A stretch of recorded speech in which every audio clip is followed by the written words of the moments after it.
Thank you for visiting our channel. Today I came out to review and also quick unbox this awesome looking, very budget box. This is called B5 and it has 16 gig internal storage. This is done by a company called Buzztv. Yes, they brought a bunch of models together. For full review, please visit our website or Rumble. So this bad boy comes with 2 GB of RAM, 16 gig internal storage, has OS 11 S905W2 chipset. Let's go through and check it out. Now do not want to forget, if you haven't subscribed to our channel, click the subscribe button. Make sure you share this with your friends and family. Make sure you click the notification icon, select all in order to get notified once we have a new video out. On top of that, if you have a question, drop them at the bottom of the video. We love to help you out ASAP. And don't forget to click the like button. It really motivates us to make these type of videos quickly with a little more detail every time. And here are all the components that are part of the box. It comes with this user manual, which is very basic. You just have to flip open. Talks about how you can connect it, some troubleshooting steps that you need, and then going in the back, it talks about the actual remote, which is really cool. It gives you all of the button information of what you can do. Also the learning feature, so you can connect it to your TV if your TV do use IR. And then going on the other side, it talks about the indicators, what it really means for the actual remote, and then the registration and warranty information is all over here. Now it does come with 2 AAA batteries. It also comes with an HDMI cable, which inside of a plastic. We got too many of them. Not going to open it. It doesn't have any markings on it. It does come with this power adapter. The information is right on the top. Tells you that this is 5 volt 2 amp created for Canada and United States. And also if you look on the other side, you have the power connector. This is the one that will connect to the box. It does also come with this remote, and going on the top you can see that this is just an IR. In the back you have a little part that you can open and put the 2 AAA battery, which is coming with this box. And then going on the top you have some learning features, so you can pair this with your TV if you wish. And then when you go to the front part of it, all the buttons are there that you really require. So a power and a source button for your TV, and the green button for your actual box. And then you do have the search button, the mute button, favorites, categories, and then the static mouse, so you can use your navigation key with the OK in the middle, so that you can play with things in the screen. And then you do have the media player buttons. And then you also have the record button. Yes, this box do record. And then you have the stop button. You have the server, VOD, TV series, PVR. So they have a lot of shortcuts in this that you can play with. There's the live TV, home, and then guide button.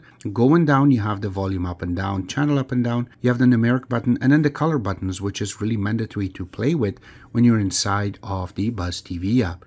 Now going on the top, you also have the menu, the return or the back button. You also have the last channel button, and you also have the info button, which is very handy dandy when you are playing inside of Buzztv app. So this is really positioned for you to play when you're inside of the Buzztv app. But this remote is really good. Look on the top, you have the IR sensor part, and then look on the back part of it, you have these little parts, so when you put it on the actual ground, it doesn't wobble, which is a really good thing.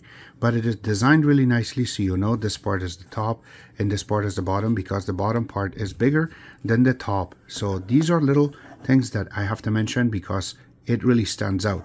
And if you look on the bottom, they have their logo printed perfectly. The next part is the actual box. It's sitting inside of a plastic so it doesn't get scratched up. But once you take it out, you can see it's so nice and simple the way that they have designed it.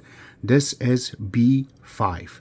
You can see the logo is also, it has been indented, and also it is really fingerprint residue. Once you put it on, it grabs your fingerprint, but it has their logo nicely set up on the top. And when you look around it, it is nicely designed going all the way around. I really like this design. The other model that we carry with this is the older E2 series, and when you put it on it, it's exactly same design, same shape. Even the connectors are the same, which we're gonna cover in a couple of seconds. So let's go through and check it out. So this is the top part. They have their logo. When you go to the front, this part is a little bit, you can see there's a little cut to it, and that is a little bit thinner, so you can see the IR sensors right there, and also your LED lights. So when you turn it on, it will go green or red. You can see it there. Now going on the one side, you have a card reader, This one can read up to 128 gigabyte. And then you have the USB connections. Both of them are USB 2.0 connections. Now going on the back part of it, you have an AV port, so you can connect for your audio connections, but you can hook this up and then you can get the audio right and left out. In this way you can play with it with your older type of technologies. And then you also have an Ethernet connection, which is 10100.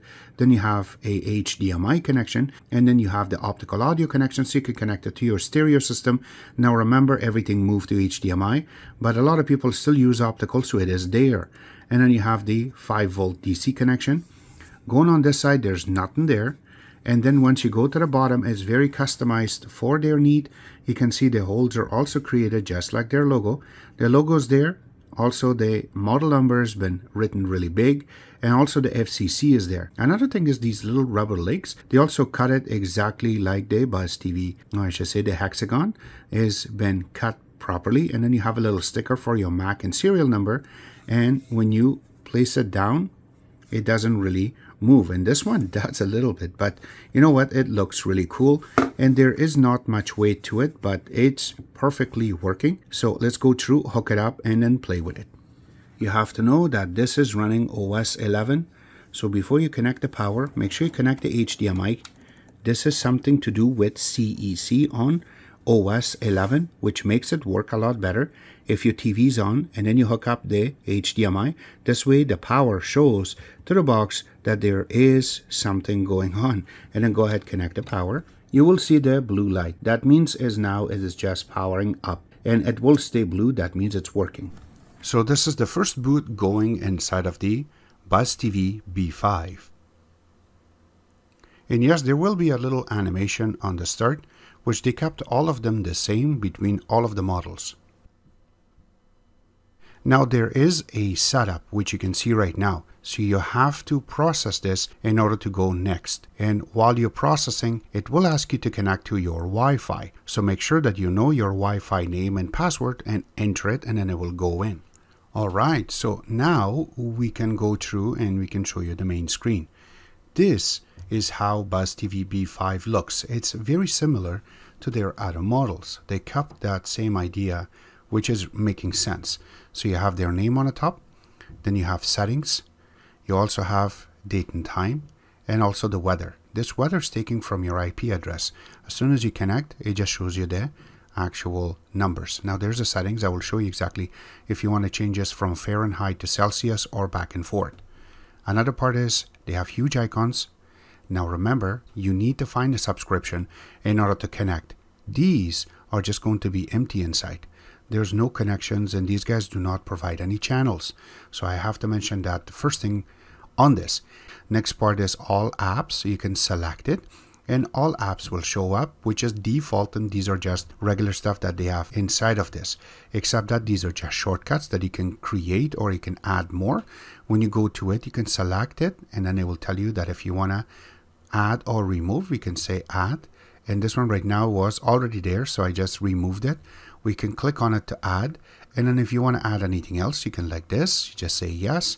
You can press back and it will show up for you right over here, which is really cool. Also, you can click on it and you can say move, and you can move it first one on the list, and that's how it also really works, which is perfect. Now you have full apps over here, but you also have another list underneath of it. So this way you do not have to go to apps in order to play with certain apps. You can just go on the bottom and you should be able to see it. Here's another really cool thing. The settings move to the top, and now you have this little menu that comes up, and yes, you can see settings. You can also see server settings, and also you have your connection. So right now connected via LAN connection. It shows up that it's connected. Bluetooth is on. Yes, if you have a Bluetooth remote, keyboard, headphones, you can connect and it will really work. Also, you have Wi-Fi, so if you're connected with Wi-Fi, this will be lit, and also at the bottom of it will tell you that this is connected. Another part is updates, so if there's any updates, you can click on it, and then it will take you to the actual updater, and you can update. This is latest, and there's no more update after this. So I will just press back. Next part is changing backgrounds. Another part is the Buzz utilities. Inside of it, you will get really cool little parts. Something like you can do a system update, which we already showed you. Also, you can change your home screen to be a different one. They had another version called XPL 3000. this was their look, and now they named it Classic, which is really cool. Now, if you wanted to go to settings, you just have to go to the right and then click on settings, and you can go back to utilities and you will be able to change it. One more thing I just noticed is you can change background for this launcher also. But remember that there are a bunch of other launchers that they have, and this is one of our favorite. So we will go back to the main one and we will go back into settings and Buzz utility. So in this, you can also change your weather settings. Remember that I was talking about the Celsius to Fahrenheit. So it's right on the first one on the list. You can click on it and you can change from Celsius to Fahrenheit or Fahrenheit to Celsius, your choice. Also, you can lock your location by going over there. Another part is auto frame rate settings. You can click on it. Now this is a little bit for geeky side, so I'm not going to play with it. I'm going to leave it as is, so this way we can get best out of it. Another part is volume control. Sometimes when you're trying to pair this with your brand new TV, the whole voice for this box will go to 100%, and this will be locked, so you cannot use your volume up and down. If I have to turn it off and then I use my volume down, you should be able to see the little bar in the bottom that my volume is going up and down, which is a really cool thing. So I always like this force volume to be off, not on. So this way I have a full access to this box itself. Except it is really, really cool to play with. There's a lot of things inside of it. So we will go through and one by one show you how everything works. I have to mention that I have two types of videos for this. One is going to be for YouTube platform because it's going to be user friendly. And then one is going to be a full review, which is going to go to something like Rumble and also our website, so you can view and learn more about something like Buzztv app inside of it. Alright, so the next thing we will do is some benchmarking. For that, we will go to Geekbench. Already processed it. For single core we got 104, and for multi-core we got 361. The next thing we want to go to will be AIDA 64. Now under AIDA 64, there's a lot of information that comes to this as nice and raw. So here you go. The type is TV. The manufacturer is Dried Logic. Model number is B5. Now going down, you have 2 GB of RAM, and then the internal storage is 16 GB. So how much has been used and how much is free is right underneath of it. Now going at the bottom part of it, the Bluetooth on this is 4+. Going under CPU itself, it is quad-core processor, which is running on Cortex A35. Maximum on this is running is 1800 megahertz. Now going down, the CPU cores are right over here, the ones that are running and the ones that are sleeping. The utilization is roughly about 24%. The scaling governor is always scheduled, which is a really good thing. And if we go to display, this one you can see that the native screen resolution is 1080p 61 dpi. The GPU on this is ARM Mali G41, which is a single core processor running on 60 Hz. It is running on landscape mode as usual, as you know. And then the OpenGL is 3.2, means if you install a game on it, it will work perfectly for you. And then going under network itself, you can see 5G network is supported, which is a really good thing. Going under Android, it is Android 11 Red Velvet Cake, and all of the information is there that you're really looking for. Terminal is something cool that I always like to go in. You can see the actual chip is going to be about 50-ish Celsius, which is really cool, and it does not show the DDR RAM. But going under codecs, over here you will find a lot of codecs that you are really looking for. It's starting from H.264 to VP9, VP8, Impact 4, going to H.63, which is a very old numbers that I am reading right now.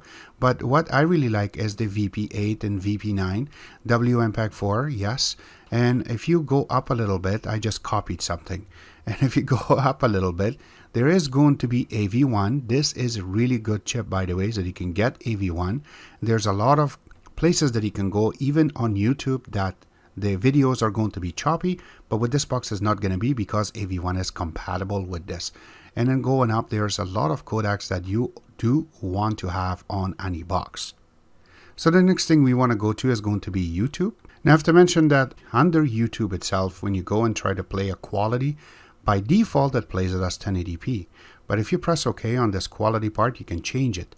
So it wasn't under auto, but you can change it to 4K, and you can see that it is playing it very nice and smoothly right now for you.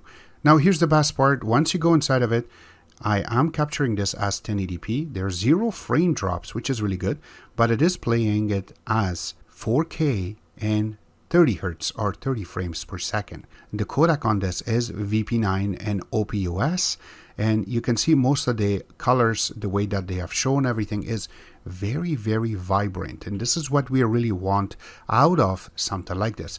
And still there is a 0 frame drop, which really stands out. Now, before we go next, let's just cover up a few things. If you want to use something like Disney Plus, Prime Video, or Netflix, you really need to have a subscription through those app creators. So something like Disney Plus has its own website that you can go to. Same with Prime, you gotta go to Amazon. And for Netflix, you gotta go to Netflix website to get a subscription through them. And then you can come in here, log in and use it.